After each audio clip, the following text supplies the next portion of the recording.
ये दिसंबर का महीना है। सर्दियों का मौसम आ गया है और पहाड़ों में ठंड बहुत ज़्यादा बढ़ गई है। हेलो हाय, मेरा नाम पंकज जीना है और ये है तुम्हारी मेरी बातें।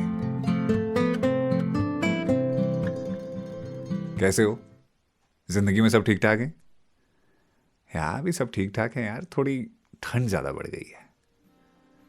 अच्छा, हम इंसान ना कभी कहीं खुश नहीं रह सकते।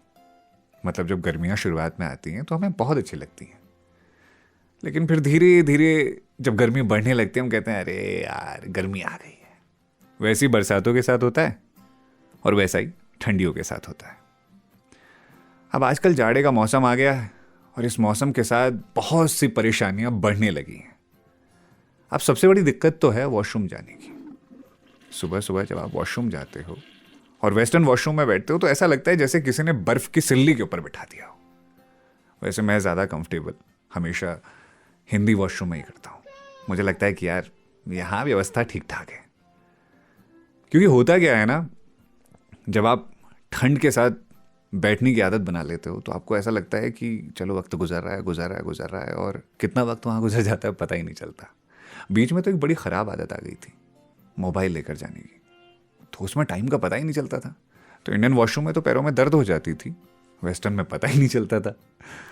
तो मैंने तो ये भी सुना है कि कई देशों में ऐसा होता है, लोग वॉशरूम जाते हुए अखबार या फिर कोई किताब लेकर के जाते हैं। खैर, हम इतने मॉडर्न तो कभी नहीं हुए कि अखबार और किताब लेकर के वॉशरूम चले जाएं। पर हाँ, मोबाइल लेकर के कभी कभार वक्त बिताया हमने वहाँ। और उसमें भी कहते थे थोड़ी सी तो वीडियो यार इसको देख लेते हैं, दूसरी वीडियो देख लेते हैं, तीसरी वीडियो देख लेते हैं, टाइम का पता ही नहीं चलता था। अच्छा, आजकल ठंडियों के वक्त में पहाड़ों में ख़ास तौर पे जब आप वॉशरूम का पानी इस्तेमाल करते हैं ना, तो ऐसा लगता है जैसे कमर के नीचे के हिस्से पर किसी ने कोई तलवार मार दी हो। एकदम से महसूस ही नहीं होता है यार। और जब आप हाथ पैर धोने जाते हो ऐसा लगता है कि वो ठंडा पानी हाथों में पड़ता हुआ जैसे आपको कोई सज़ा दे रहा हो। मैं आपको एक किस्सा बताता हूँ। हुआ क्या कि गर्मियों का मौसम था यहाँ। हम ना नैनीताल के पहाड़ों में रहते हैं, तो यहाँ से भी ऊंचे पहाड़ हैं पिथौरागढ़ में। तो गर्मियों के मौसम में हम चले गए पिथौरागढ़ की ओर। वहाँ एक दारमा घाटी है, आप इंटरनेट पे सर्च कीजिएगा उसके बारे में। तो दारमा घाटी में गर्मियों में भी ठंड होती है। तो जब हम वहाँ रुके थे तो व्यवस्थाएं बहुत ज़्यादा नहीं थी। वॉशरूम में पानी बाहर से ले जाना था, तो जो ड्रम रखा हुआ था वहाँ वो रात भर में जम गया था। अब हम लोहे की बाल्टी से उस ड्रम को फोड़ने में लगे हुए थे। हमने पानी निकाला और वो पानी इस्तेमाल किया, और वो पानी इतना ठंडा था कि मतलब एक पल को गले से चीख निकल गई। देखा आपने लापरवाही का नतीजा है। कि बाप रे, इतना ठंडा। मेरे को सबसे बड़ी दिक्कत यही लगती है कि यार ठंडियों के मौसम में आदमी फ्रेश कैसे होगा, और ख़ास तौर पे पहाड़ों पे, क्योंकि हर वक्त तो वहाँ गर्म पानी की व्यवस्था नहीं हो सकती ना। और कई बार तो लाइट नहीं रहती, कभी कोई और दिक्कत हो जाती है, कभी लकड़ियाँ गीली हो गई तो आप पानी गर्म नहीं कर सकते। तो इसलिए मुझे लगता है कि पहाड़ों में सबसे बड़ी व्यवस्था गर्म पानी की अगर हो जाए तो आनंद हो जाए चीज़ों का। अच्छा, आजकल सुबह सुबह दौड़ने जाओ जब, तो क्या होता क्या है कि हम लोग हर सुबह जाते हैं। अब कल से थोड़ी ठंड ज़्यादा बढ़ गई, तो ठंड में ना जब आपको चोट लगती है तो और ख़तरनाक लगती है। मैं जा रहा था दौड़ने के लिए और अचानक से गिर गया और चोट लगी सीधे नाक पे।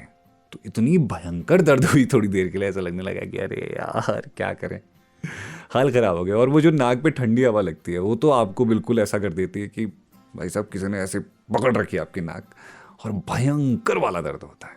पर कहते हैं कि दर्द कितना भी बड़ा हो ज़्यादा देर नहीं टिकता। फिर सुबह का सूरज आता है।